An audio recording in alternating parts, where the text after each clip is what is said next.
নমস্কার বন্ধুরা, সকলকে স্বাগত আমাদের রান্নাঘরে। আজ আমি আপনাদের জন্য নিয়ে এসেছি নিরামিষের দিনে প্রথম পাতের একটা ভাজার রেসিপি, নারকেলের বড়া। এটি একটি ট্র্যাডিশনাল রেসিপি। নারকেলের বড়া করতে অবশ্যই নারকেল তো লাগছেই। নারকেলগুলো আমি পিছন থেকে এইভাবে ছাড়িয়ে নিয়েছি, ব্রাউন অংশগুলো। এবার নারকেলটা আমি একটা মিক্সার গ্রাইন্ডারে দিয়ে ভালোভাবে গ্রাইন্ড করে নেব।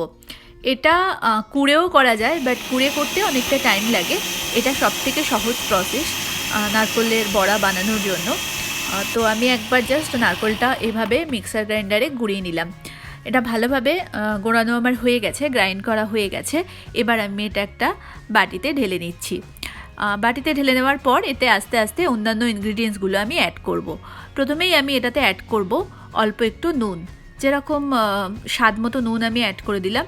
সঙ্গে আমি অল্প একটু কাঁচা লঙ্কা কুচো অ্যাড করছি, এটা আপনাদের টেস্ট অ্যাকর্ডিং অ্যাড করবেন।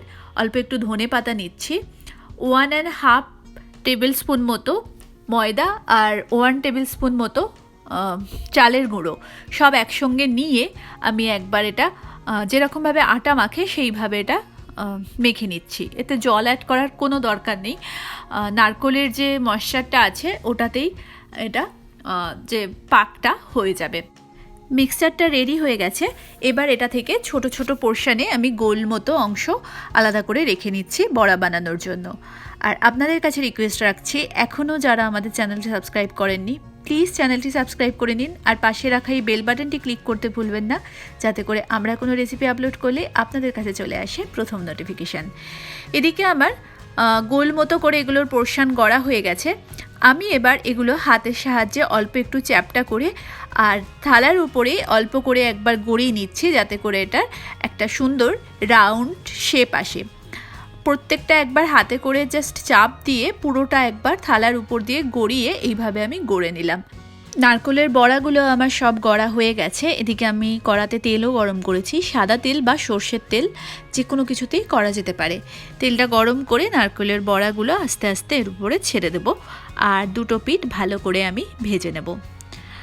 আমি এটা করছি পুরো মিডিয়াম আঁচে, নাহলে নারকেল কিন্তু খুব তাড়াতাড়ি পুড়ে যায়। তো মিডিয়াম আঁচে দিয়ে আমি আস্তে আস্তে দুটো পিঠকেই ভালো করে লাল করে ভেজে নিচ্ছি। আমার নারকেলের বড়াগুলো রেডি হয়ে গেছে। আমি পাশ থেকে আরও কিছু নারকেলের বড়া যেগুলো বানানো ছিল, জায়গা ছিল, তাই সেকেন্ড ব্যাচে এটা ছেড়ে দিলাম। এবারে এই নারকেলের বড়াগুলো আস্তে আস্তে আমি তুলে নিচ্ছি। পুরোটাই কিন্তু করতে হবে একদম মিডিয়াম আছে, না হলে কিন্তু এগুলো পুড়ে যাবে। আমার নারকেলের বড়া রেডি অ্যান্ড সার্ভ। নিরামিষের দিনে গরম গরম ডাল ভাজার সঙ্গে নারকেল বড়া কিন্তু দারুণ যায়। আশা করি রেসিপিটা আপনাদের ভালো লেগেছে। আজকের মতো এতটাই। নমস্কার।